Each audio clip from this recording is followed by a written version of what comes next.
Dentro de los receptores, estos péptidos están distribuidos en distintas partes del cuerpo en lo que serían los receptores opioides. Varios tipos, también les señalo los más significativos, los receptores mu, que van a producir analgesia central y espinal, los mu1 y los mu2, fundamentalmente muy relacionados con la depresión respiratoria. El fenómeno de la depresión respiratoria es algo que tendremos que tener en cuenta cuando utilicemos todos estos opiáceos, sintéticos y semisintéticos, en los módulos y en los modelos de tratamiento. Porque como creo que ya les he comentado, el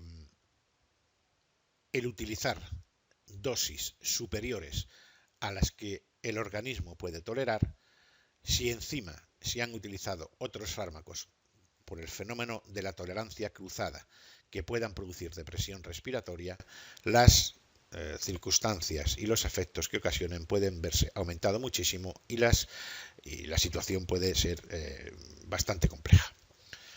Los receptores kappa, que están más relacionados con la sedación y efectos cardiovasculares, con la diuresis y con las alteraciones, como les decía, del estado de ánimo. Y los receptores delta, que producen básicamente también analgesia y en algunas ocasiones se han visto que pueden producir disforia y cuadros alucinatorios. Les pongo algunos ejemplos de la actividad de algunas sustancias sobre los receptores. Miren, la morfina actúa es un agonista puro de las sustancias opioides. El concepto agonista no solo referido a las sustancias opioides, sino en general a la farmacodinámica y farmacocinética de distintos grupos farmacológicos, sería aquella sustancia que es capaz de producir los efectos y las acciones de esta sustancia origen. Es decir, que tiene capacidad, afinidad por el receptor y tiene también actividad intrínseca, es decir, reproduce las acciones de la sustancia madre o de la sustancia origen. En este caso, los agonistas opioides son aquellos que van a reproducir la acción del opio y en mayor o menor intensidad y que además tienen afinidad por los receptores opioides. El fentanilo es un potente agonista también, probablemente no, seguro, más potente que la morfina y que actúa sobre los receptores mu y sobre los receptores kappa. Hemos explicado el fenómeno o lo que significa agonista.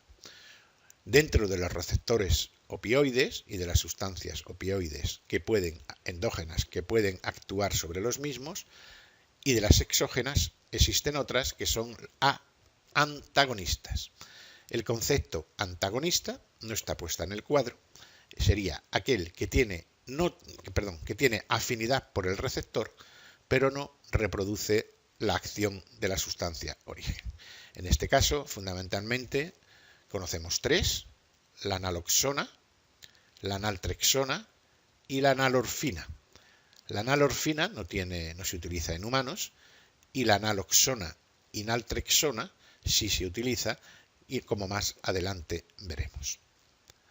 Son antagonistas, es decir, tienen una gran afinidad por el receptor, probablemente mayor incluso que la morfina, que el opio, que la heroína, que la metadona, pero no reproducen la acción de la sustancia origen. Y el tercer concepto, que además está puesto ahí en el ejemplo, en el cuadro, sería una sustancia que pueda ser agonista parcial. En este caso, no es la única, es la buprenorfina, tiene afinidad por el receptor y en función de cómo se encuentre el mismo, si está libre, si está ocupado, en función de la dosis que utilicemos y de otros factores, tiene afinidad mayor o menor. La buprenorfina, y también hay que señalar que es agonista parcial, se lo explico, se lo señalo con una P, de los receptores mus. No se conoce o no están los datos suficientemente estudiados para saber el efecto sobre los receptores delta, y sí tiene la característica de que, además de ser agonista de los receptores mu, es antagonista de los receptores kappa. Es decir, es lo que sería la naloxona y la naltrexona en todos tipos de receptores.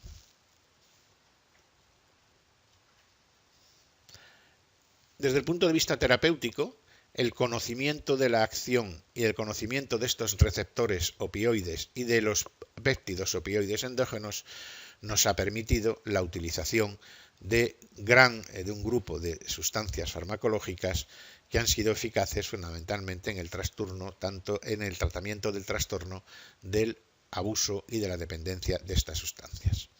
A veces se han utilizado de forma combinada, puede hacerse, como es el caso de la buprenorfina naloxona, en el cual utilizamos un agonista parcial y una sustancia antagonista. En su momento explicaremos cuál es el sentido y el cometido de la misma.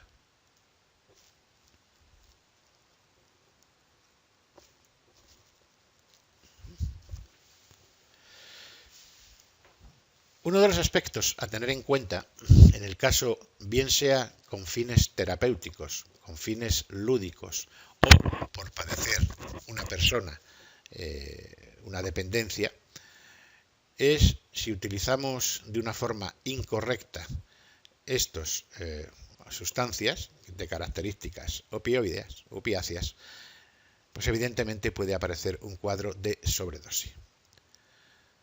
La sobredosis en muchas ocasiones puede ser reversible. Les detallo los síntomas. Son síntomas médicos, probablemente las personas que estén trabajando con personas que tienen una dependencia a opiáceos. Hoy día, hace unos años, en la década de los 80, como bien recuerdan muchos de ustedes, fue muy importante la dependencia a la heroína. Hoy día no es que haya disminuido, pero sí ha disminuido, están estabilizadas, aunque hay algunos puntos donde parece ser que hay un reapunte de los consumos de heroína. Sin embargo, están apareciendo dependencia a otras sustancias opiáceas, como puedan ser en concreto farmacológicas, aquella dependencia a fármacos analgésicos, tipo del tramadol, que puede ocasionar derivados morfínicos, que pueden ocasionar evidentemente cuadros de sobredosis también. Les decía que les señalaba algunos, probablemente quizá el más conocido de los más conocidos, los que me gustaría señalar son la miosis, que es la contracción pupilar. Hace un rato les hablaba de que había todos los fármacos opioides, todas las sustancias opioides producen contracción pupilar, técnicamente llamada miosis, menos la dolantina, nombre comercial, petidina, porque en este caso lo que se va a producir es una midriasis, es decir, una dilatación pupilar. Quizás sea la característica, si recuerdan que se lo comentaba en unas transparencias anteriores, en las cuales les decía que tenía una peculiaridad. El resto de los fármacos y de las sustancias opioides producen contracción pupilar. La despresión respiratoria, evidentemente. En algunas de ellas hay una sensación de prurito, de una sensación de incomodidad a nivel de la piel, producen esos picores.